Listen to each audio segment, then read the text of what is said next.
You know that person who never posts? Maybe it's your friend. Maybe it's you. While everyone else is busy documenting their vacation, they're simply living it. And while it may seem like they're missing out, there's a real chance they've discovered something others haven't. The less you feel the need to prove your life online, the more authentic it feels. Let me ask you this.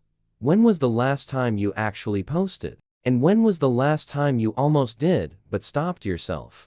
That pause, that split second of hesitation reveals everything. Because somewhere between opening the camera and tapping share, your mind runs a rapid evaluation. Will people like this? Do I look good enough? Is my life interesting enough to earn validation from 285 followers I haven't spoken to in years? Sociologists argue that we all wear social masks to shape how others see us. Social media didn't create that tendency, it simply amplified it, placing the performance in front of a massive, permanent audience. One awkward caption isn't just uncomfortable, it becomes part of a lasting digital archive anyone can revisit and judge. Those who don't post aren't disengaged, they're stepping away from the stage. Research shows that roughly 28-35% of users are what scholars call lurkers, individuals who scroll, but rarely or never share. The term sounds unsettling, as if they're hiding in the shadows. Yet findings published in Frontiers in Psychology reveal something important. When the pressure to post collides with the fear of judgment, people mentally withdraw. Constant comparison, privacy concerns, and social expectations combine to create fatigue and anxiety. In response, many choose observation over participation. In simple terms, the brain is protecting itself. Comparison isn't just unhelpful, it's corrosive. Everyone else displays highlight reels while you're navigating an ordinary Tuesday afternoon.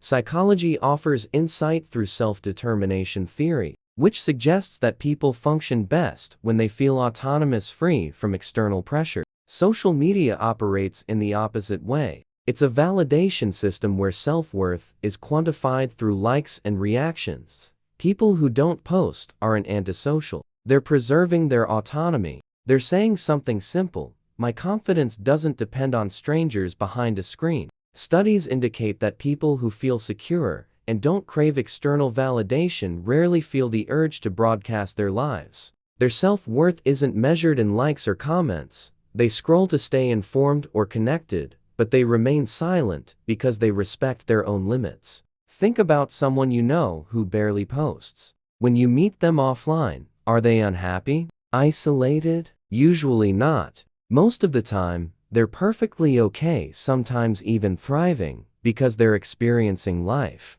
not documenting it. Here's the part most people miss. Even when you understand that social media is curated, your brain still reacts as if it's real. Psychologists have shown that passive scrolling alone triggers automatic comparison. You see someone's promotion, engagement ring, or new house. Rationally, you know it's staged. But the impact still lands. Your subconscious doesn't distinguish between authentic life and edited performance. It registers one thing: they have more than I do.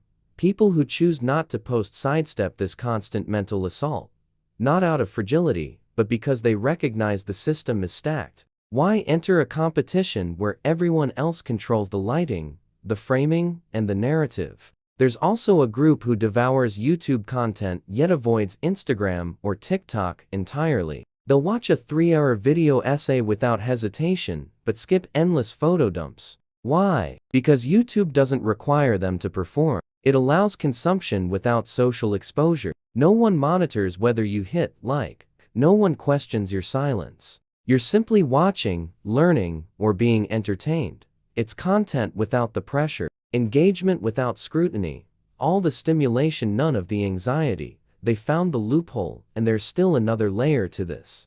People who stay away from posting usually have smaller circles, but far deeper bonds. They prefer 5 friends who genuinely know their reality over 1,000 people who double tap a photo. And research confirms this. The quality of relationships predicts happiness far more reliably than the number of connections. 10 meaningful conversations outweigh 1,000 reactions. Here's where it becomes compelling. Silence online doesn't mean indifference. These individuals are often highly perceptive. They catch shifts others overlook. A sudden drop in someone's posting, a subtle change in tone, a narrative that feels slightly forced. They're not disengaged. They're attentive just quietly. They choose understanding over performance, reflection over broadcasting, depth over noise.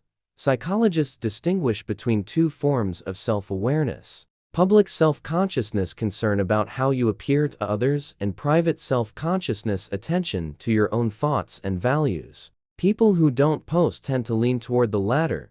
Instead of asking, "How will this look?" they ask, "How does this feel?" That's not overthinking. That's emotional intelligence. When you're not constantly curating your public image, your mind has room for real introspection, for difficult questions, for building an identity that doesn't rely on applause. And that creates something rare, a sense of self that exists without spectators. What many misunderstand is this: choosing not to post isn't hiding. It isn't driven by fear, it's an act of control. It means this: my private life has value even if no one else consumes it. Some moments lose their magic the second they turn into a performance. That sunset, it's richer when you're watching it, not framing it. That conversation, it carries more weight when you're present instead of drafting a caption in your head. That achievement, it feels deeper when it belongs only to you.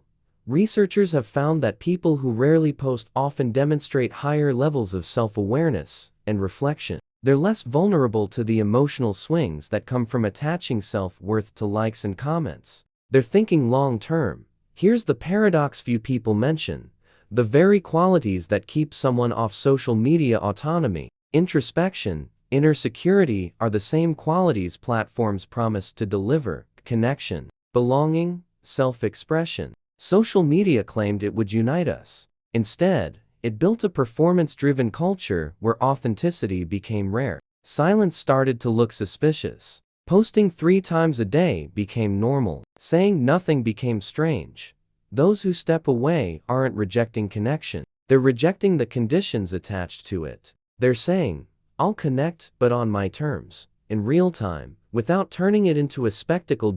So consider this. What if the people who don't engage online aren't falling behind? What if they understood the system before the rest of us did? What if choosing privacy over posts, depth over followers, and presence over performance isn't antisocial, but a profound act of self-respect? At the end of life, no one wishes they had posted more. Many wish they had lived more. The quiet ones aren't hiding. They're simply living where the camera doesn't reach.